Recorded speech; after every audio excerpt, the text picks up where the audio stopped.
കൊപ്പത്ത് police കസ്റ്റഡിയിലെടുത്ത് റോഡരികിൽ നിർത്തിയിട്ടിരുന്ന ഓട്ടോറിക്ഷയിൽ യുവാവിനെ മരിച്ച നിലയിൽ കണ്ടെത്തി. വളാഞ്ചേരി തിണ്ടലം വടക്കുംപുറം സ്വദേശി അഷറഫാണ് മരിച്ചത്.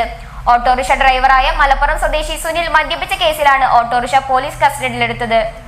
കൊപ്പത്ത് പോലീസ് കസ്റ്റഡിയിലെടുത്ത് റോഡരികിൽ നിർത്തിയിട്ടിരുന്ന ഓട്ടോറിക്ഷയിൽ കിടന്നുറങ്ങിയ യുവാവിനെയാണ് മരിച്ച നിലയിൽ കണ്ടെത്തിയത്. വളാഞ്ചേരി തിണ്ടലം മാവണ്ടിയൂർ വടക്കുംപുറം വെളുത്തുംപടി അബുവിന്റെ മകൻ അഷറഫാണ് മരിച്ചത്. 42 വയസ്സാണ്. ഇയാളുടെ സഹോദരൻ മുസ്തഫയും ഓട്ടോറിക്ഷയിൽ കിടന്നുറങ്ങുന്നുണ്ടായിരുന്നു. ചൊവ്വാഴ്ച പുലർച്ചെയായിരുന്നു സംഭവം. ഓട്ടോറിക്ഷ ഡ്രൈവർ വളാഞ്ചേരി സ്വദേശി സുനിൽ മദ്യപിച്ച അപകടമുണ്ടാക്കിയ സാഹചര്യത്തിലാണ് പോലീസ് ഓട്ടോറിക്ഷ കസ്റ്റഡിയിലെടുത്തത്. ഇതിലെ യാത്രക്കാരായിരുന്നു മരിച്ച അഷറഫും സഹോദരൻ മുസ്തഫയും. തിങ്കളാഴ്ച രാത്രി 10 മണിയോടെയാണ് കേസിന് ആസ്പദമായ സംഭവങ്ങൾ ഉണ്ടായത്. കൊപ്പത്തു നിന്നും ഓട്ടോറിക്ഷയിൽ വളാഞ്ചേരിയിലേക്ക് പോവുകയായിരുന്നു വളാഞ്ചേരി സ്വദേശികളായ സുനിലും അഷറഫും മുസ്തഫയും. കൈപ്പുറത്തിന് സമീപം ഇവരുടെ ഓട്ടോറിക്ഷ കാറിൽ ഇടിക്കുകയും ഓട്ടോറിക്ഷ നിർത്താതെ പോവുകയും ചെയ്തിരുന്നു.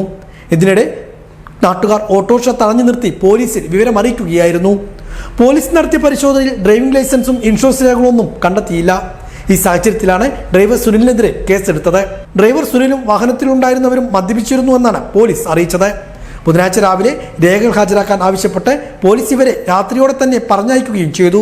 എന്നാൽ നാട്ടിലേക്ക് പോകാതെ അഷറഫും സഹോദരൻ മുസ്തഫയും റോഡിൽ നിർത്തിയിട്ടിരുന്ന ഓട്ടോറിക്ഷയിൽ വന്ന് കിടന്നുറങ്ങുകയായിരുന്നു എന്നാണ് പറയുന്നത്. പുലർച്ചെ പോലീസ് പുറത്ത് പരിശോധിക്കുന്ന വേളയിലാണ് ഓട്ടോറിക്ഷയിൽ കിടന്നുറങ്ങുന്നവരെ കണ്ടത്. തുടർന്ന് മുസ്തഫയെ വിളിച്ചുണർത്തുകയായിരുന്നു.